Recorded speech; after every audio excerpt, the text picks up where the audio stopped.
Que Dios les bendiga, amados hermanos y amigos.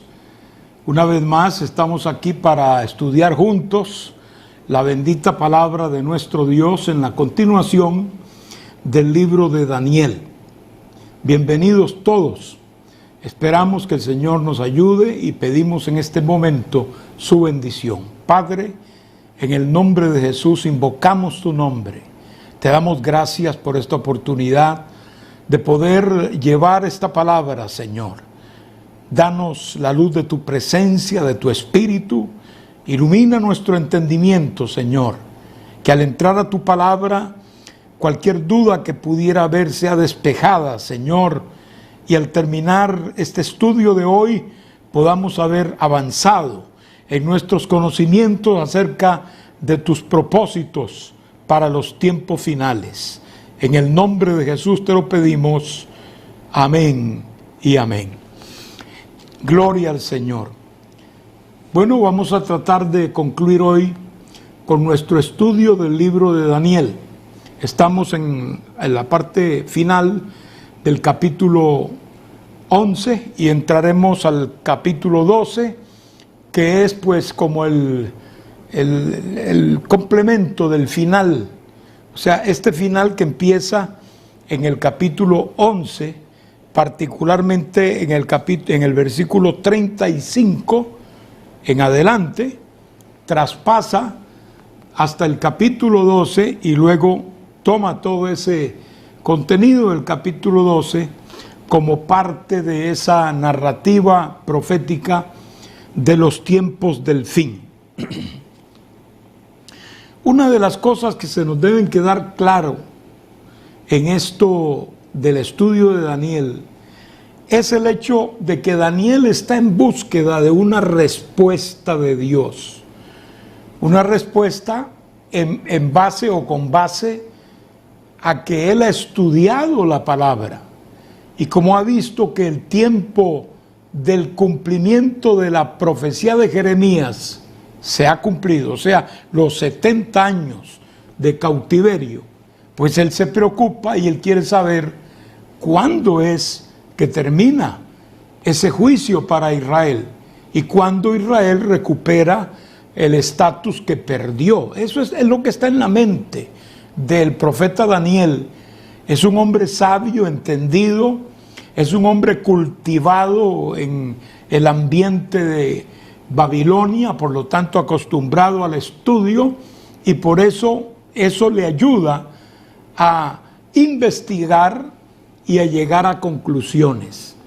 Entonces, como esa es su expectativa y esa es su pregunta, y le habla a Dios sobre, y le ora a Dios sobre cómo va a quedar su pueblo. Cuando habla de su pueblo, es el pueblo de Daniel, pueblo de Israel.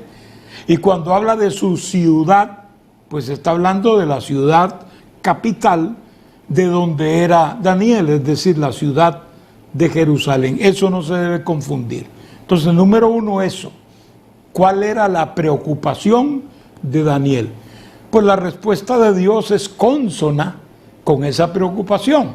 O sea, Dios no te puede, si le estás preguntando a Dios por un tema, no te va a salir con otro diametralmente distinto.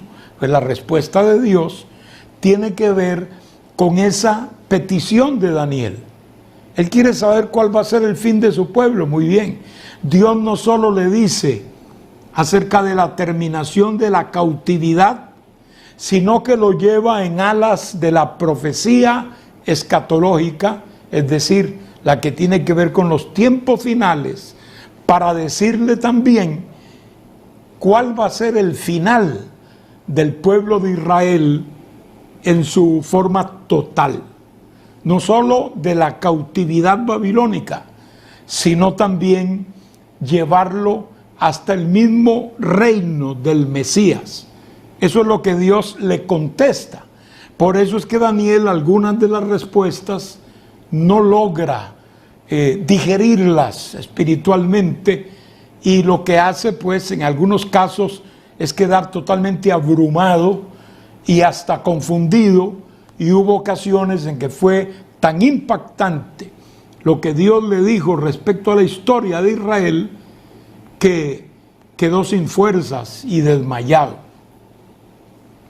Otro aspecto muy importante que debemos captar al estudiar el libro de Daniel y saberlo cuando entramos a estudiarlo, es el hecho de que Dios le revela también la sucesión de imperios gentiles. Obviamente que estos tuvieron que ver con Israel y eran parte de la historia de Israel. Entonces esos imperios, en su sucesión respectiva y cronológica, Dios se la revela a Daniel. Por eso aparecen aquí, porque están relacionados con la historia de Israel. Ya eso lo estudiamos. Dentro de ese tema, también Dios le revela a Daniel, le hace como un zoom, un acercamiento con lupa de algunos aspectos de esos reinos que incidieron en la vida nacional de Israel, desde Babilonia hasta Roma. Todos ellos incidieron en la vida y en la existencia nacional de Israel. Particularmente le hace un zoom con el imperio griego. El imperio griego tiene una descripción bastante amplia. Ya eso lo explicamos, no voy a volver sobre lo mismo, pero en eso quedamos precisamente en el estudio pasado, cuando vimos dos sucesiones de reyes y obviamente reinos que eran parte del imperio griego. Una parte llamada el reino del norte, que es la parte de Siria, de Babilonia y otros países de Asia Menor allí mismo, que gobernaban los descendientes de uno de los generales de Alejandro, y que se llamaba Seleuco. Y el otro es el reino del sur, gobernado por Ptolomeo, que también da una sucesión, cada uno como de 8 o 9 participantes sucesivamente, todos en el caso del sur Ptolomeo y todos en el caso del norte eran descendientes de Seleuco. Por eso se le llama Seleucidas. Entonces, hermanos míos, Dios describe, y acá quedamos, en el capítulo 11, donde se está describiendo esa sucesión y esa pugna que hubo entre el reino del norte y el reino del sur. Es decir, el reino que gobernaba desde Siria, los de Seleuco, y el reino que gobernaba en el sur con los Ptolomeos y todos los descendientes. Así que allí hubieron distintos acuerdos, trataron de resolver las cosas entrelazándose familiarmente. Allí está la historia de Berenice, allí está la historia de Cleopatra, aquí en la Biblia, no la historia de ellas en términos detallistas, pero sí se mencionan estos casos en que se usaron estos arreglos matrimoniales reales, nobles, para establecer paz. En cualquier caso no sirvieron tampoco, ya eso lo explicamos en su momento, pero se hicieron intentos. ¿Por qué? Porque el reino del norte y el reino del sur siempre estuvieron en guerra. Solo al puro principio esto no se vio, pero rápidamente entraron en esa pugna política para tratar de conquistarse el uno al otro. De manera que esto duró desde el 323 antes de Cristo, en un caso como hasta el 130 y tanto, 35 creo que es exactamente, y el grupo de los Ptolomeos, que duró un poquito más, como hasta el 115 aproximadamente. O sea, estamos hablando de un tiempo en el cual el imperio griego todavía daba sus estertores de agonía, pero todavía eran estertores del imperio griego, que ya fenecía. Estas fueron solo algunas de las extensiones de este imperio, porque de allí emergería, y de hecho en este tiempo que estamos estudiando, ya se perfilaba el gran imperio romano. Y acá leemos en el versículo 21 esa sucesión.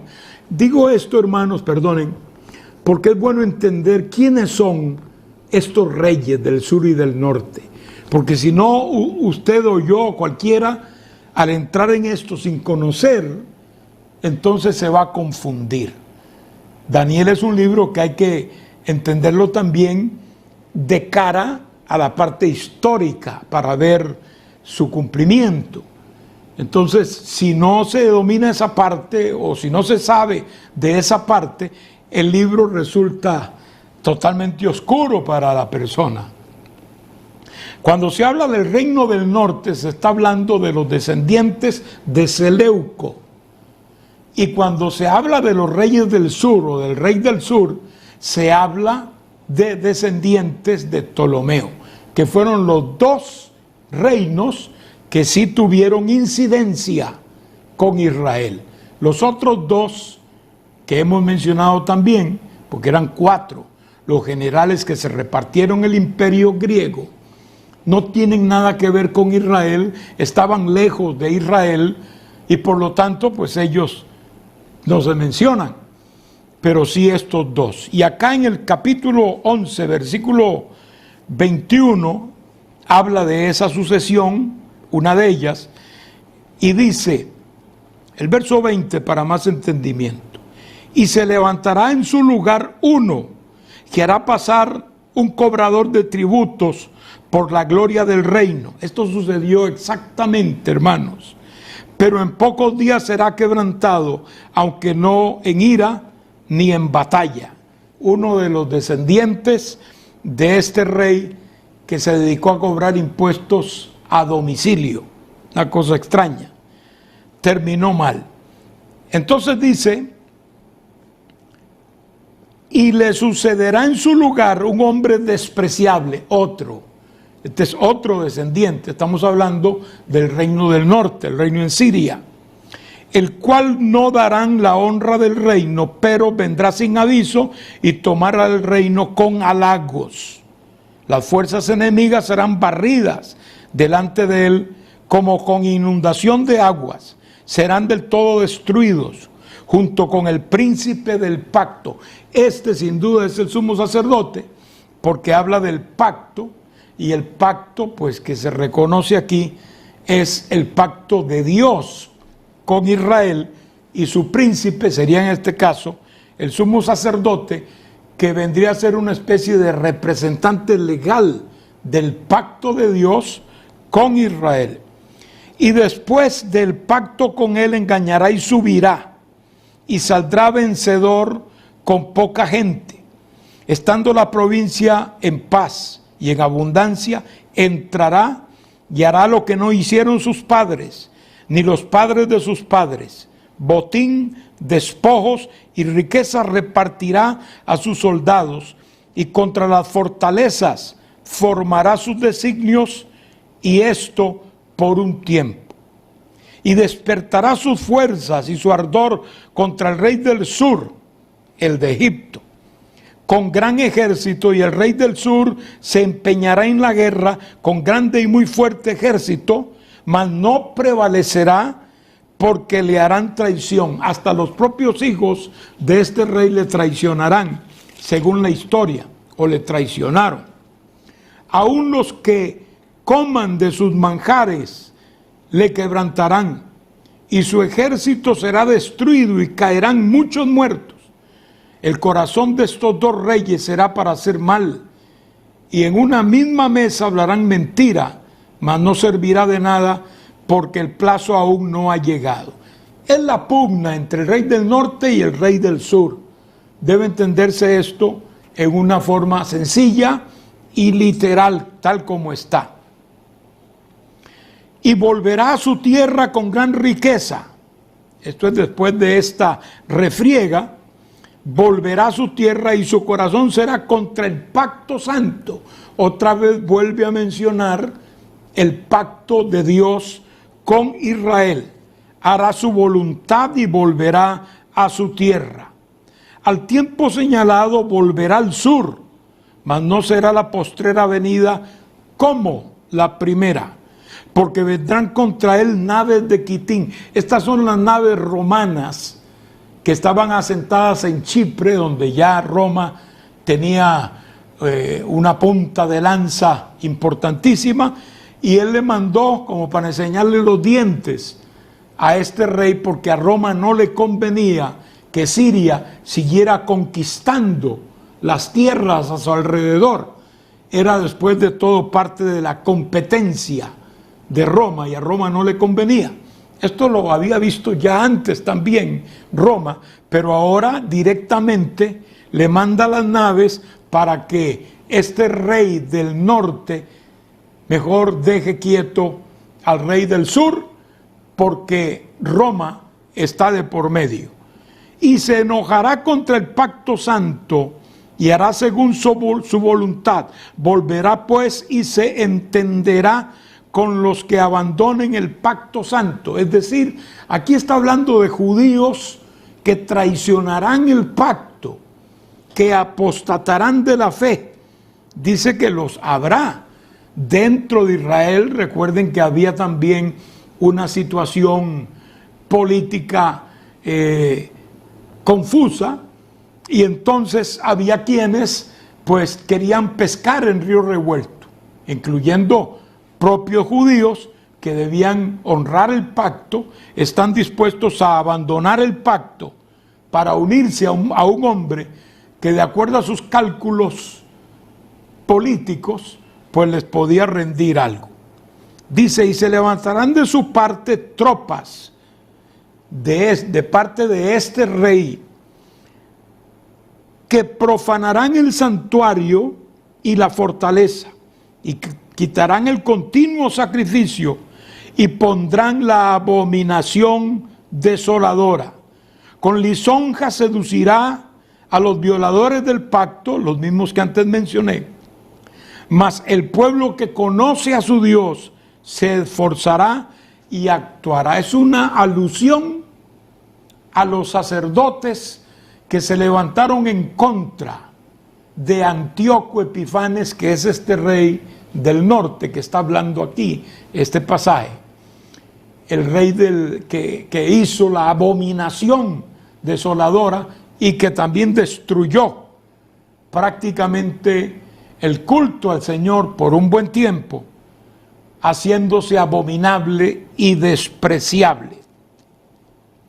Y los sabios del pueblo, sigue diciendo, instruirán a muchos, y por algunos días caerán a espada y a fuego, en cautividad y despojo, y en su caída serán ayudados de pequeño socorro, y muchos se juntarán a ellos con lisonjas. También algunos de los sabios caerán para ser depurados y limpiados y emblanquecidos hasta el tiempo determinado, porque aún para esto hay plazo. El rey que gobernó en este mismo tiempo Siria se llamaba Antíoco Epifanes. Antíoco Epifanes sucedió a su hermano que había muerto. Él era el que había quedado como heredero de ese trono, y ahora, como Antíoco está cercano a él, pues él hereda el trono. Desde el principio se dice que fue un rey que quiso hacer su voluntad, un rey que se caracterizó por su odio virulento contra el pacto de Dios con Israel, y particularmente contra el culto al Señor que se daba en el templo de Jerusalén. Un enemigo acérrimo. Él fue a pelear con Egipto para ver si lo conquistaba, como ya habían hecho repetidas veces o habían intentado hacerlo. Pero allá es derrotado. Roma le enseña sus colmillos también y viene bajito, viene humillado, pero al mismo tiempo enojado en gran manera. Se desquita con Israel en su paso por la tierra gloriosa, que así se le denomina cuando se habla de este Antíoco. En su paso, pues destruye la ciudad y hace un desastre grande ahí. Es cuando se enciende en ira, logra algunos que le apoyen de parte del mismo pueblo judío, les ofrece y les ofrece, porque el político es así, no puede vivir, no puede actuar, ni llegar a sus posiciones, si no hay también ofertas, ¿verdad? Y logra entonces aglutinar un grupo de judíos apóstatas que le están ayudando en este propósito. Dice el verso, noten cómo cambia, y aquí es donde quería llevarlos principalmente, porque lo otro, hermanos, me perdonan, no es que estoy minimizando, es simplemente que nos presenta el capítulo 11, la guerra entre los dos reyes y la afectación que hubo hacia Israel por estar en medio y pertenecer también al rey del norte, que era el reino de Siria. Entonces, Antíoco Epifanes en el 175 empieza su actividad guerrera y una de sus debilidades era precisamente el odio que tenía contra los judíos. Un odio sin razón, como son muchos odios hoy. Hay odios que son irracionales, perdón. O sea, no tienen una razón de ser. Si usted los piensa, no los puede explicar. Hay gente que odia y no sabe ni por qué, porque le cae mal. Los judíos a muchos le cayeron mal porque siempre decían que tenían al verdadero Dios y que era el único, los demás no eran dioses. Ya solo eso les caía mal. Y muchos fueron víctimas solo por esa firmeza de carácter al decir, no, el Dios mío, Jehová de los ejércitos, es el Dios verdadero y único, no hay otro. Entonces, en este caso, Epifanes era un adorador de Zeus, el principal dios griego, conocido también por su nombre romano, Júpiter. Era el principal dios y era asiduo, devoto. De hecho, él hizo una estatua de Zeus y la metió en donde estaba el altar en el templo en Jerusalén, la puso ahí y luego sacrificó un cerdo en el altar. O sea, totalmente abominable. Pero, por otro lado, era un adorador de sus dioses falsos, ¿verdad? Entonces odiaban. Hay un odio racial también que es inexplicable, un odio por odiar. Habían reyes que si veían que un judío se arrodillaba, lo pateaban. Y si no se arrodillaba, lo abofeteaban también. Entonces alguien preguntaba, pero Señor, cuando se arrodillaron, tú los pateaste. Y cuando no lo hicieron, los abofeteaste. Pero entonces, ¿cuándo es que están bien? ¿Cuando te rinden reverencia de rey o cuando no lo hacen? Y él dice, no, no es eso, simplemente los odio. No tenía razón. Hay un odio irracional, repito. Entonces, este hombre lo tenía, un odio contra el pueblo hebreo, y la expresión mayor que nadie había hecho fue cuando este príncipe o este rey sirio impidió que se siguiera el culto en el templo de Jerusalén. Esto es lo que se llama la abominación desoladora que hizo el rey sirio Antíoco Epifanes, rey del norte, en el tiempo de estos reyes, tanto en el norte como en el sur. Este rey Antíoco Epifanes, que como dije realmente existió, y gobernó en Siria, odiaba, digamos, naturalmente, sin razón, sin nada que pudiera justificar al pueblo judío. Y por esa razón terminó haciendo lo que hizo. El único rey que hizo eso, Antíoco Epifanes. Pero en el versículo 36 vemos que se descorre el velo del tiempo y nos lleva a otro personaje. Noten esto. Y el rey hará su voluntad y se ensoberbecerá y se engrandecerá sobre todo Dios. Ya esto no le cabe a Antíoco Epifanes, porque él no se engrandeció sobre ningún Dios realmente. Quiso engrandecerse sobre el Dios verdadero, porque sí, como que lo desafió. Pero él tenía sus dioses. Él era un adorador de ídolos. Se ensoberbecerá y se engrandecerá, y contra el Dios de los dioses hablará maravillas. Aquí la palabra maravillas implica cosas terribles, como blasfemia, ¿no? No es que está diciendo maravillas de lo positivo que pudiera uno entender, no. Aquí la palabra maravillas es cosas terribles, ¿no? Y prosperará hasta que sea consumada la ira, porque lo determinado se cumplirá. Noten cómo está cambiando ahora. Este no es Antíoco Epifanes. Ya este personaje, de acuerdo a estas características, es otro.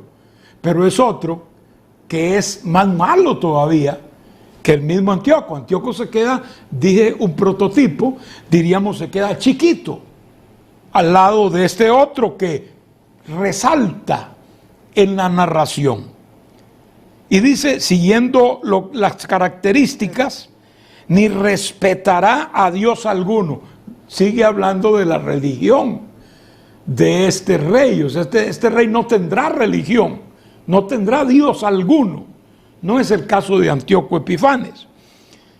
Porque sobre todo se engrandecerá, mas honrará en su lugar. En lugar de los ídolos y de los dioses, honrará en su lugar al Dios de las fortalezas, Dios que sus padres no conocieron.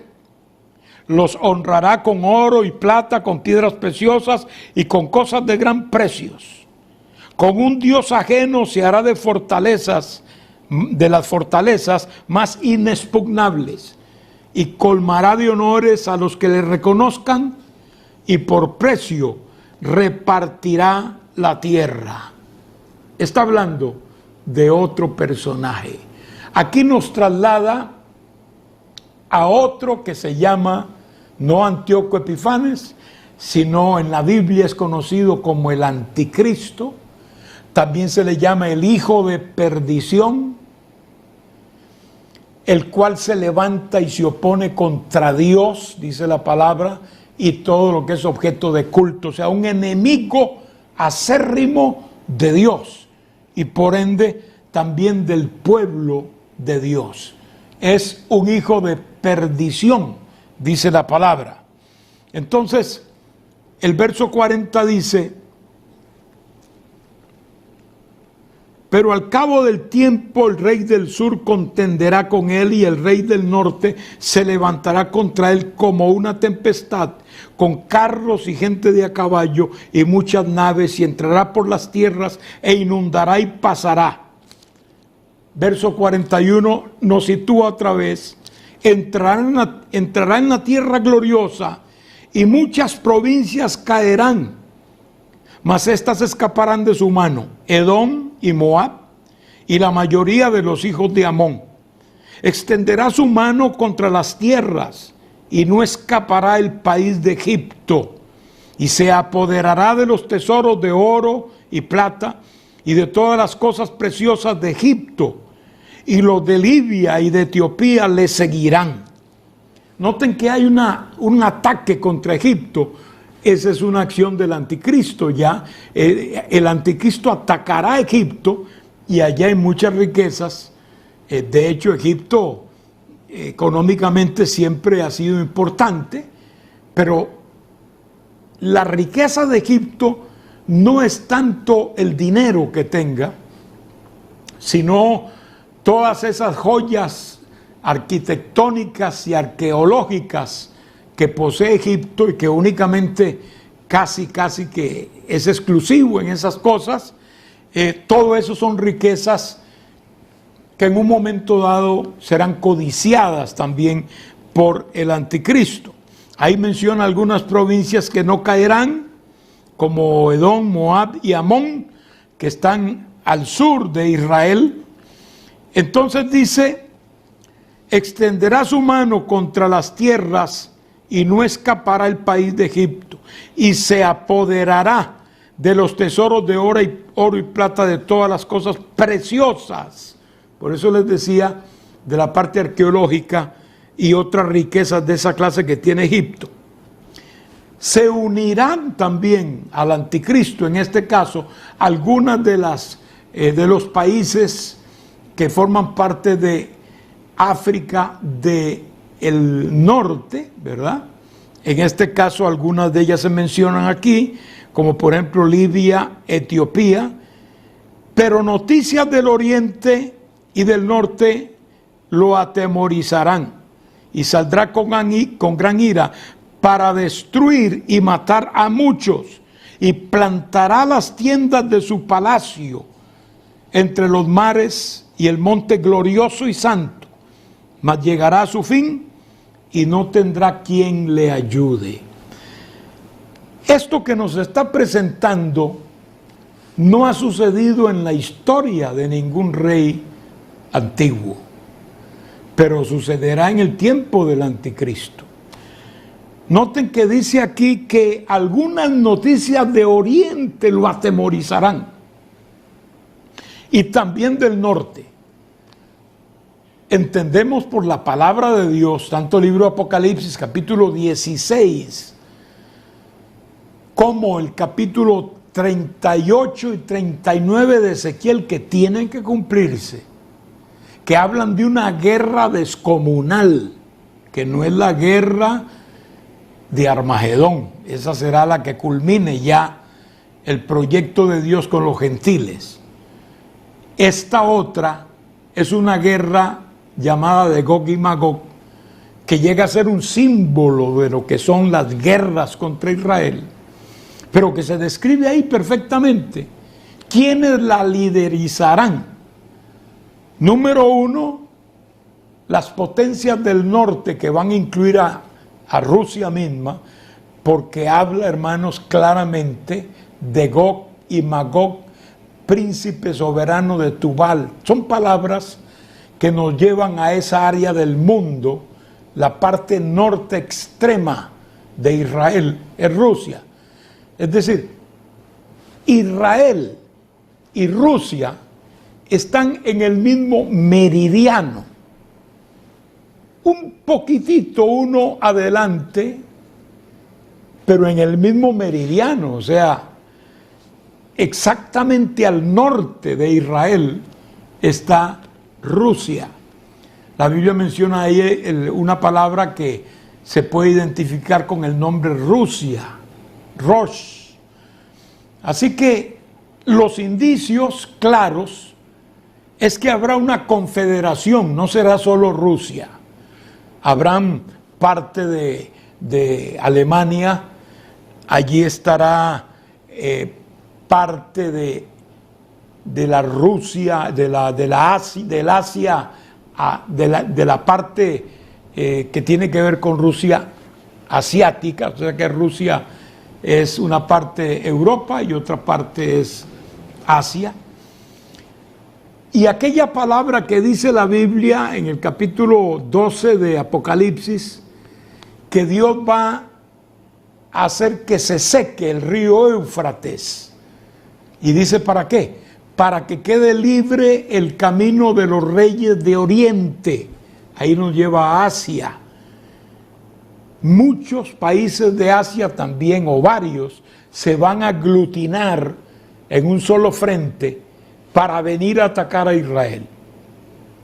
Ahí habrán distintas fuerzas que se unirán estará Persia, que se menciona por nombre, estará Etiopía, que se menciona por nombre, Libia, etcétera. Naciones que van a estar también en el propósito de Rusia, que es enemigo de Israel, como todos lo sabemos, igual que Irán. Irán estará ahí metido, bueno, es Persia,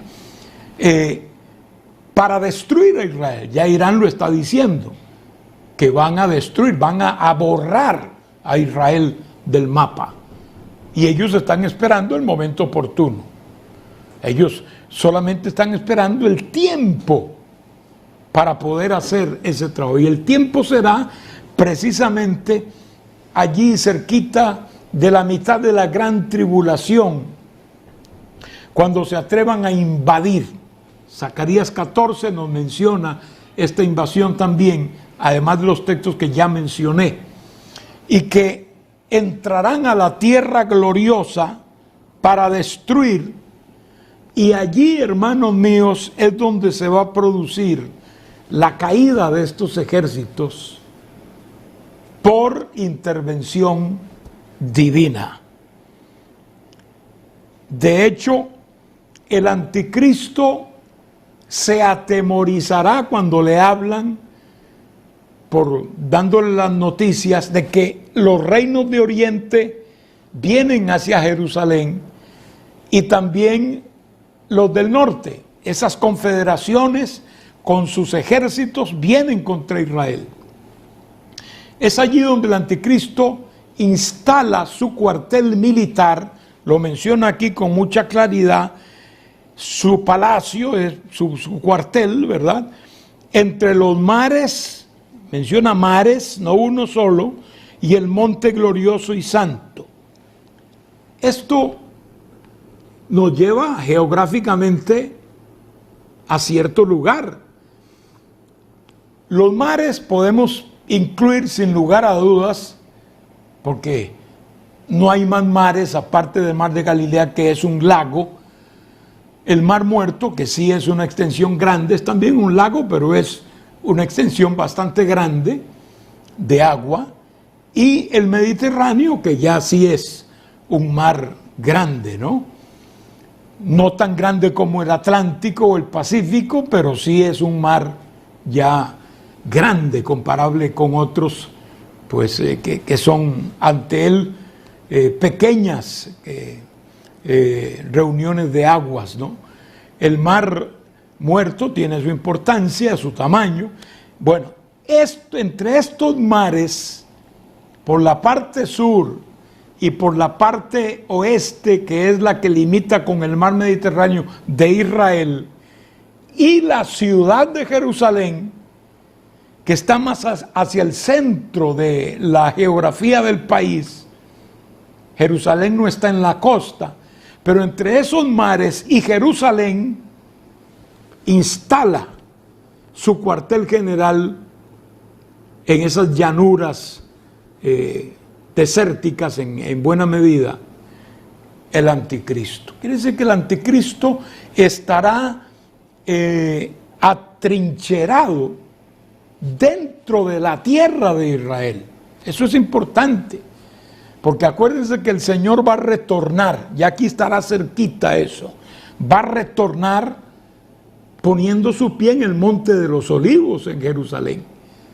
Y por eso también el anticristo será uno de los primeros que va a tomar durísimo en esa venida del Señor, porque antes del Señor tratar con los ejércitos que él tiene a su cargo, pues lo que va a hacer es apresar al anticristo y al falso profeta, y que inauguren el lago de fuego y azufre con ellos dos. Digo que lo inauguren porque no hay nadie ahí todavía. Ellos serán los primeros en llegar ahí. Después van a tener quienes lo acompañen, pero al principio solo ellos dos, y durarán por lo menos allí 1000 años sin que haya más nadie ahí, hasta que sea lanzado en el lago de fuego y azufre Satanás, el Señor lo reprenda, y todos sus demonios. Entonces estamos dejando aquí en la mente de los que me están siguiendo en este modesto estudio de la palabra en el libro de Daniel, el hecho de que las naciones confederadas en el norte y en oriente vendrán contra Jerusalén, pero allí en Jerusalén o en la tierra de Israel serán destruidas. Dios peleará por su pueblo. Y ya muy cerca de la venida del Señor, pues las cosas se acelerarán mucho más. Y debido a eso también el anticristo se acuartela en estas tierras, en la tierra de Israel, en la tierra de Palestina, llaman algunos, pero es mejor conocida bíblicamente como la tierra de Israel. Y así empieza el capítulo 12, hermanos. Estamos hablando de un final del pueblo de Israel.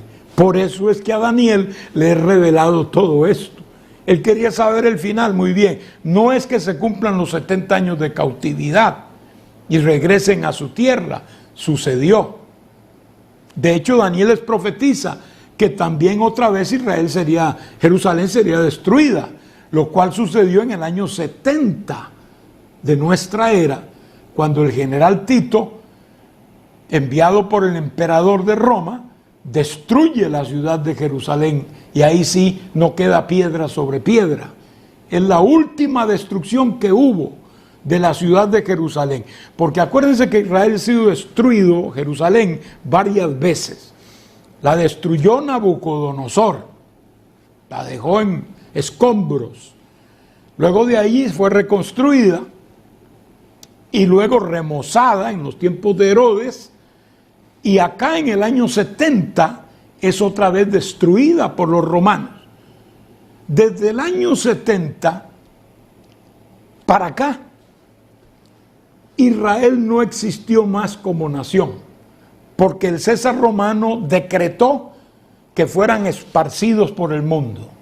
Ese fue su peor experiencia de cautividad, esparcidos por el mundo para desaparecerlos como una identidad de nación. De esa manera, asperjeándolos en la atmósfera geográfica del mundo, el César y el diablo, sobre todo detrás del César, pensó que iba a deshacerse, ahí sí, de Israel. Nunca más volvió a ocupar su tierra. Después un edicto del rey les prohibió por edicto volver a la tierra. O sea, no había forma. ¿Sabe hasta cuándo? Hasta el mes de mayo del año 1948, Israel vuelve a su tierra, y ese día, bueno, ya había habido varias migraciones, pero ese día se proclama sorpresivamente para el mundo, porque era algo que no se veía, como aquella profecía que dio el profeta Jeremías, que dice: ¿nacerá una nación en un día? Bueno, Israel nació en un día, por lo menos técnicamente hablando, porque ese día, en mayo del 1948, después de una refriega fuerte, hermanos, que dio por resultado que Inglaterra venciera el imperio turco, los otomanos, y le arrebatara la tierra de Israel, y entonces la mantuvo y luego la entregó. Primero se comprometió a entregar toda la tierra a los judíos. Después hubieron algunos intereses políticos y económicos muy fuertes, entre ellos los petroleros, e hicieron que, bueno, se cortara la tierra, y una parte para los judíos, otra para los árabes. Los árabes nunca aceptaron eso, los judíos lo aceptaron, y ahí en este momento está ese desacuerdo entre ellos. Pero el que existe como nación desde el 48 se llama el Estado de Israel. El diablo no pudo destruirles, no pudo atomizarles a tal punto que se desaparecieran. Es un milagro histórico, hermanos. Nosotros lo entendemos, los que conocemos y estamos familiarizados con la palabra y con los tratos de Dios con Israel, lo conocemos. Algunos dicen, no, pero Israel llegó ahí a apropiarse. Hermano, Israel era el dueño de eso antes que lo fuera cualquiera de ellos que reclaman hoy. Eso está en la palabra y yo creo la palabra, hermano. Yo puedo decir que si Dios lo dice es así. Y así está demostrado históricamente también. Le quiero leer dos pasajes en el libro de Génesis. Uno está en el capítulo 13, donde Dios le dice a Abraham que le iba a entregar una tierra. Dios le jura a Abraham y le dice que le va a dar la tierra a él y a su descendencia para siempre. Usa la palabra para siempre.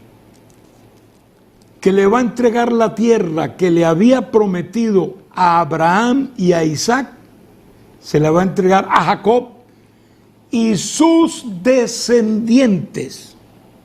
A Jacob y sus descendientes.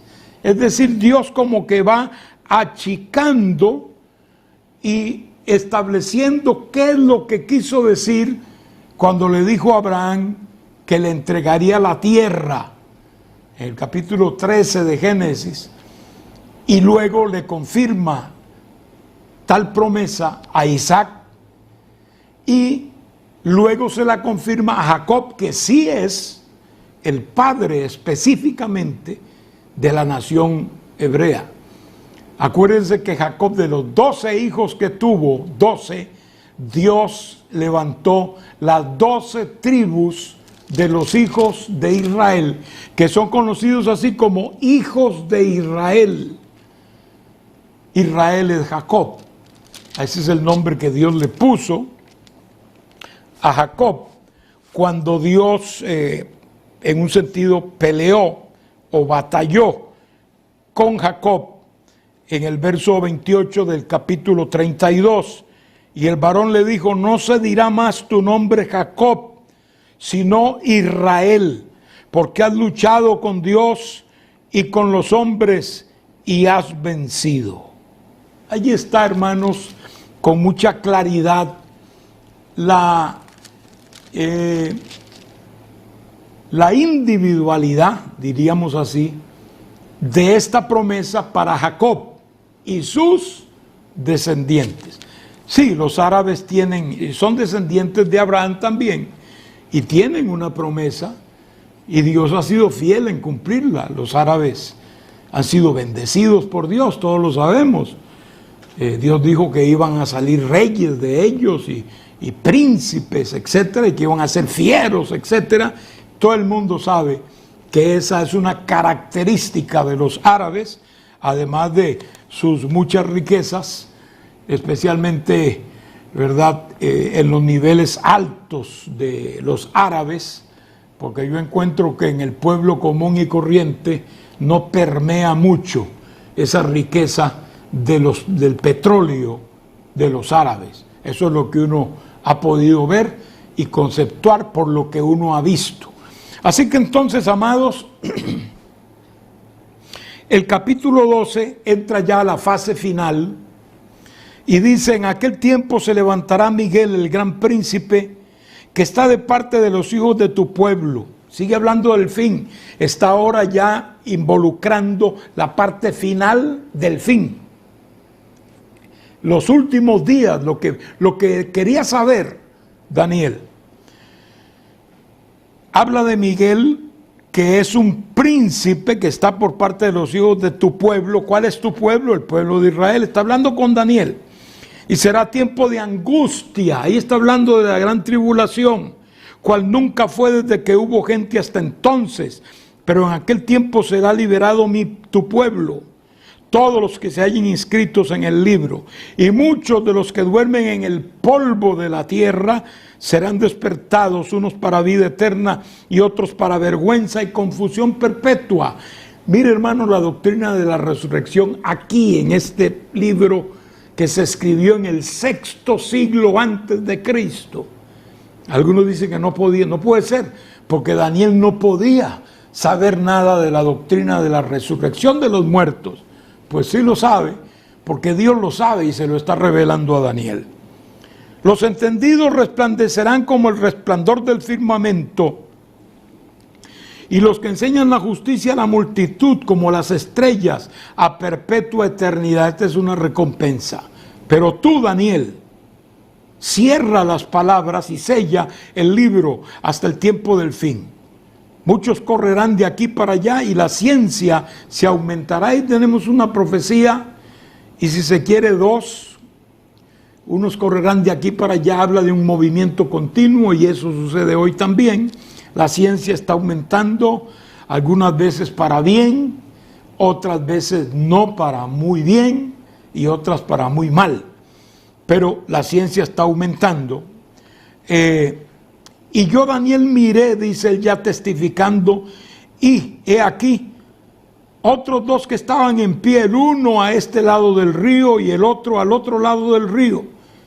Y dijo uno al varón vestido de lino que estaba sobre las aguas del río: ¿cuándo será el fin de estas maravillas? De estas maravillas no es como quien dice cuándo empezará el final de los tiempos, sino cuándo es el fin de estas maravillas, o sea, de la gran tribulación misma y de todo lo que encierra. Eso es lo que va con la pregunta que se le hace a este varón.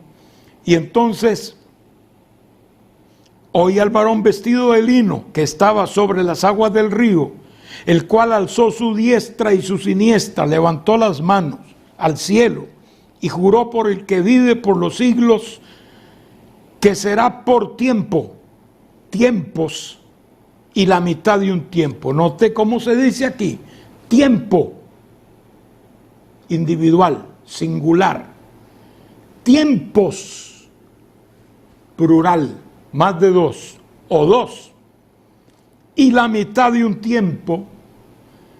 Ese es el tiempo que durarán estas maravillas. Y cuando se acabe la dispersión del poder del pueblo santo, todas estas cosas serán cumplidas. Un tiempo, tiempos y la mitad de un tiempo son 3 años y medio.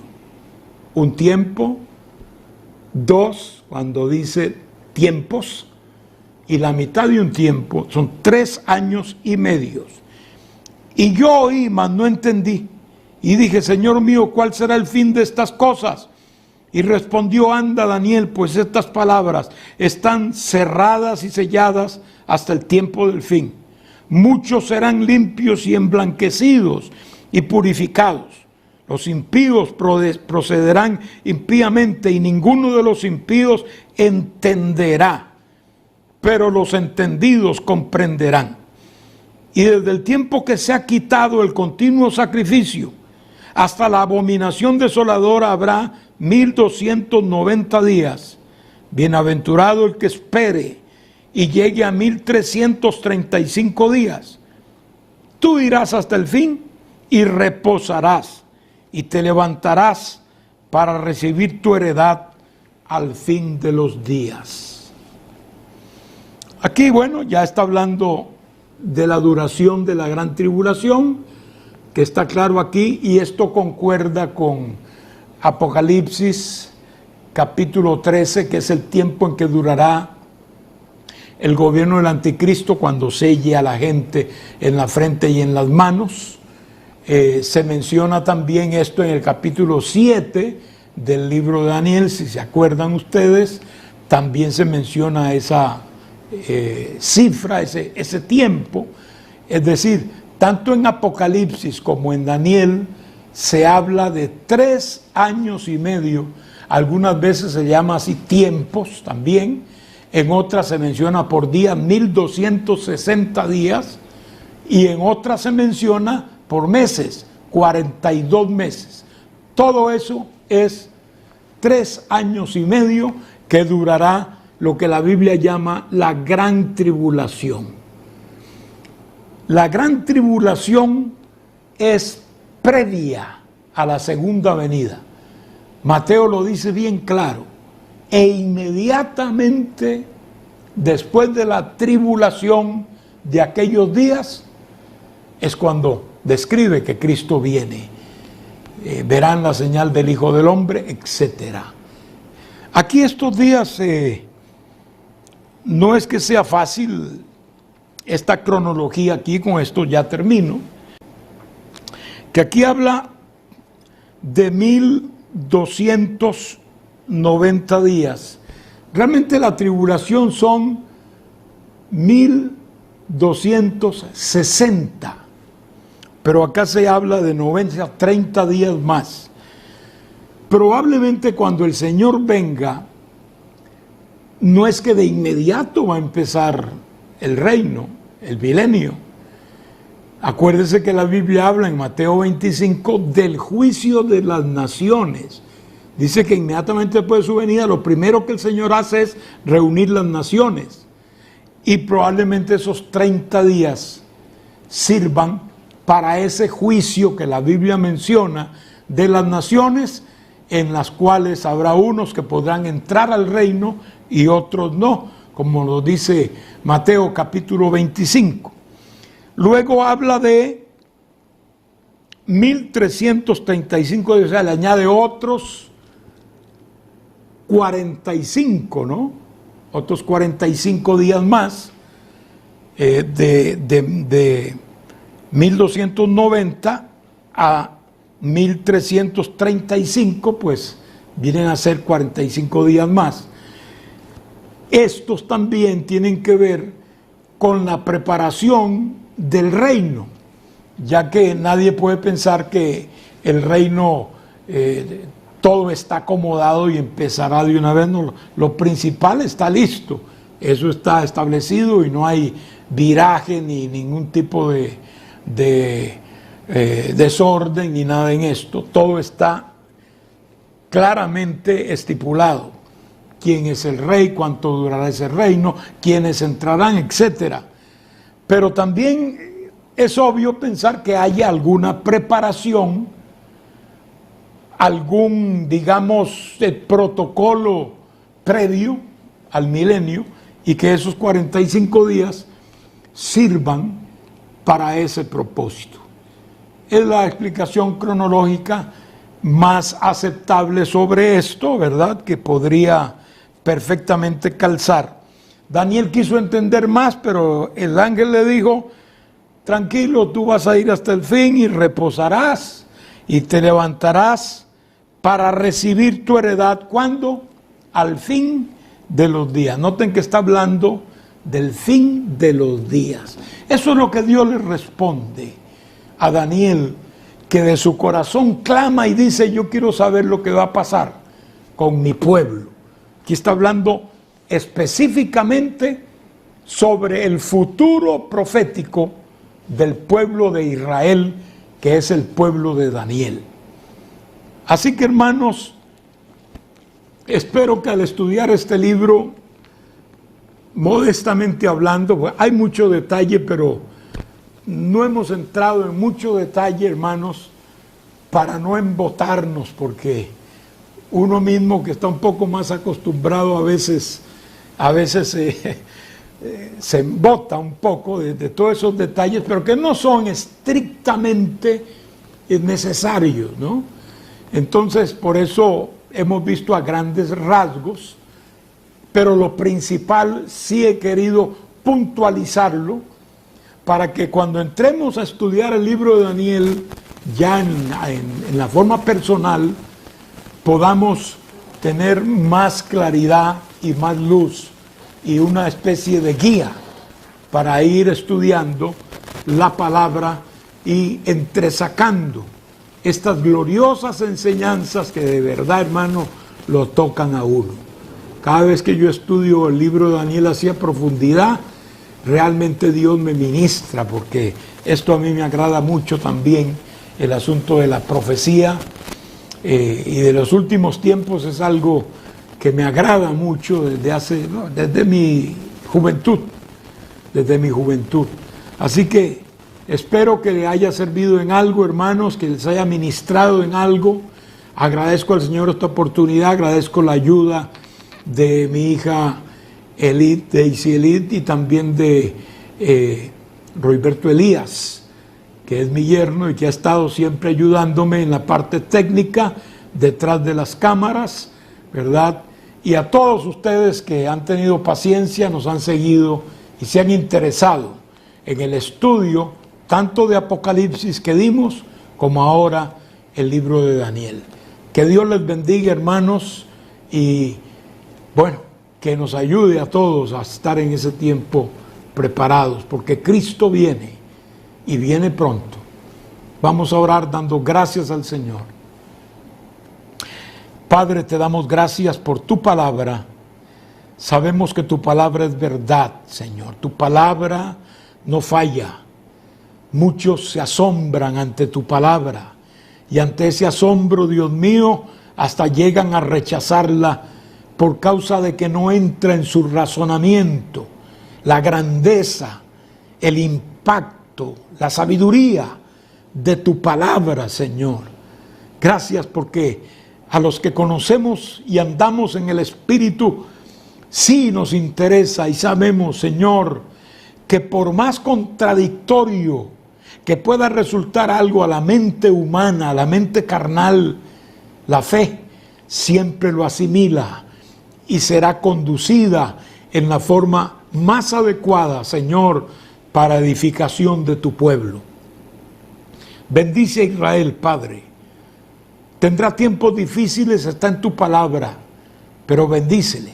De allí saldrá un residuo fiel, Señor, que heredará el reino. No todos los judíos lo heredarán, pero sí habrá, porque lo hay también hoy, un residuo no muy grande comparativamente hablando, pero que es gente fiel y que te espera, Señor. Y muchos que aún están en oscuridad, pero que cuando vean algunas cosas se darán cuenta y recurrirán a ti, Señor. Todos ellos están en ese libro tuyo, esperando el momento oportuno. Y tu pueblo también, Padre, tu iglesia, te espera, Señor. Gracias por tus promesas que son fieles y verdaderas. En el nombre de Jesús. Amén, Señor. Quiero también agradecer, hermanos, a Betel Televisión, porque han tomado esto y lo han pues retransmitido por todo lado, gloria a Dios, para edificación del pueblo del Señor. Agradezco a todo el equipo de Betel, a nuestro querido hermano Luis Mesa Bocanegra, supervisor de la obra en Perú, y también que siempre está allí al tanto en Betel Televisión, que es parte de su supervisión, gloria a Dios, y que ha tenido a bien que se haga este trabajo, este esfuerzo de Betel, atomizando, digámoslo así, este estudio de la palabra del Señor. Agradezco a todos ustedes, queridos hermanos de Betel Televisión, todo el equipo, que Dios los bendiga y les recompense en forma poderosa. Dios les bendiga y hasta la próxima.